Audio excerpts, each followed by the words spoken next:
Globalisation, ये एक ऐसा शब्द है जो तरक्की और खुशहाली का वादा करता हुआ लगता है ना। पर क्या ये वादा सबके लिए सच है? आज हम जानी मानी एक्टिविस्ट वंदना शिवा के नजरिए से इसी वादे के पीछे छिपी सामाजिक कीमत को समझने की कोशिश करेंगे। अक्सर कहा जाता है कि ग्लोबलाइजेशन एक ऐसी लहर है जो सबकी नाव को ऊपर उठाएगी, यानी इससे सबका भला होगा। लेकिन क्या सच में ऐसा है? क्या ये सिस्टम हर किसी के लिए एक जैसा काम करता है? यही वो बड़ा सवाल है जिसे हम आज इस विश्लेषण में टटोलने वाले हैं।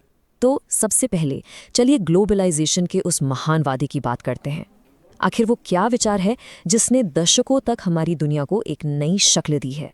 अगर किताबी भाषा में कहें तो ग्लोबलाइजेशन का मतलब है एक ऐसा ग्लोबल बाजार बनाना जहां सामान, सेवाएं और पैसा बिना किसी रोक टोक के देशों की सीमाओं के आर पार जा सकें। इसका सपना है एक ग्लोबल विलेज बनाना जहां हर किसी को आगे बढ़ने का बराबर मौका मिले। लेकिन यही वंदना शिवा एक सवाल खड़ा करती हैं, क्या ये मौका वाकई बराबर का है?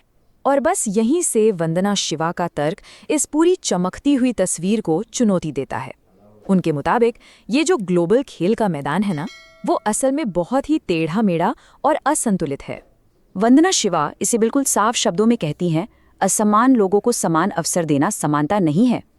इसको ऐसे समझिए, जैसे आप एक हैवीवेट बॉक्सर को एक फेदरवेट बॉक्सर के सामने रिंग में उतार दें। नियम भले ही दोनों के लिए सेम हो, पर क्या ये लड़ाई फेयर कहलाएगी? बिल्कुल नहीं। ताकत का जो फर्क है वही तो जीत हार पहले से ही तय कर देता है। और ग्लोबल इकोनॉमी में दोस्तों बिल्कुल यही हो रहा है। एक तरफ है अमेरिका और यूरोप जैसे आर्थिक पावर हाउस, और दूसरी तरफ है भारत जैसे विकासशील देश जिनकी अर्थव्यवस्थाएं अभी भी कमजोर हैं। जब आप इन दोनों को एक ही फ्री मार्केट में मुकाबला करने को बोलते हैं तो नतीजा क्या होगा, इसका अंदाजा लगाना मुश्किल नहीं है। तो इस असमान सिस्टम की असली कीमत कौन चुकाता है? इसकी इंसानी कीमत क्या है? इसके लिए शिवा हमें भारत के किसानों के संकट का एक जबरदस्त उदाहरण देती हैं। भारतीय किसानों पर आप समझ लीजिए चारों तरफ से मार पड़ी।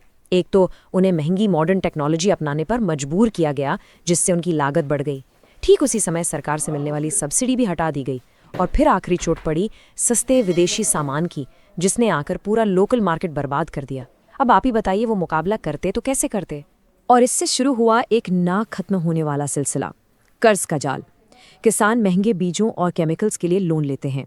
उनका खर्चा तो आसमान छूने लगता है, लेकिन मार्केट में सस्ता इंपोर्ट आने से उनकी फसल की कीमत गिर जाती है। नतीजा, वो अपना कर्ज चुका ही नहीं पाते। और यही रास्ता उन्हें गरीबी और अफसोस भारत में हजारों किसानों की आत्महत्या की तरफ ले गया। और इसका असर सिर्फ पैसों तक ही सीमित नहीं था। ये जो डेटा आप देख रहे हैं, ये काफ़ी हैरान करने वाला है। ग्लोबलाइजेशन के दौर में ग्रामीण भारत में लोगों की कैलोरी की खपत सोचिए कम हो गई। 1998 तक तो हालत ये थी कि 77% गांव की आबादी को ज़रूरत से कम कैलोरी मिल रही थी। इसे तरक्की तो नहीं कह सकते हैं ना। देखिए, ये संकट कोई अचानक नहीं आ गया। ये सीधा सीधा नतीजा था उन नीतियों का जो वर्ल्ड ट्रेड ऑर्गेनाइजेशन यानी WTO और उससे पहले गैट जैसी ग्लोबल संस्थाओं ने लागू की थी। इन्होंने भारत पर दबाव डाला कि वो इम्पोर्ट टैक्स हटाए और अपने किसानों को मिलने वाली सुरक्षा ख़त्म करे। इससे हुआ ये कि हमारे किसान ग्लोबल कंपटीशन के सामने बिल्कुल अकेले और कमज़ोर पड़ गए।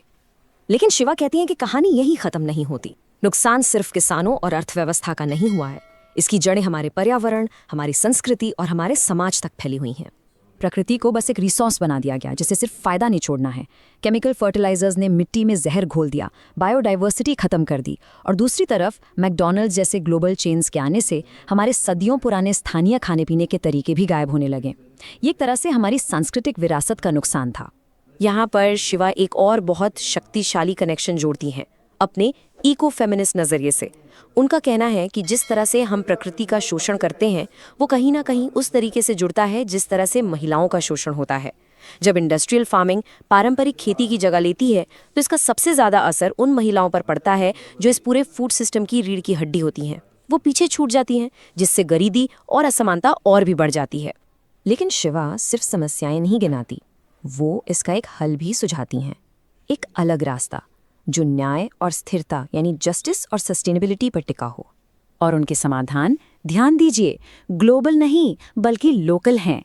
वो कहती हैं कि हमें अपने पारंपरिक बीजों को वापस लाना होगा, ऑर्गेनिक खेती को बढ़ावा देना होगा, बायोडाइवर्सिटी को बचाना होगा और सबसे ज़रूरी ग्लोबल कंपनियों के बजाय स्थानीय समुदायों और उनकी अर्थव्यवस्था को मजबूत बनाना होगा।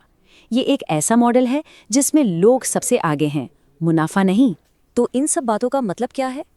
ये हमें वापस उसी सवाल पर ले आते हैं जहां से हमने शुरू किया था, ग्लोबलाइजेशन का वो बड़ा सा वादा। आखिर में शिवा का संदेश बिल्कुल साफ है।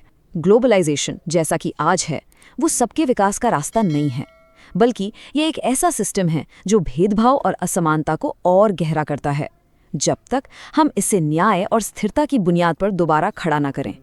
तो जाते जाते हम आपके लिए एक सवाल छोड़ जाते हैं जिस पर ज़रूर सोचिएगा। आपके हिसाब से एक न्यायपूर्ण और टिकाऊ ग्लोबल सिस्टम कैसा दिखना चाहिए?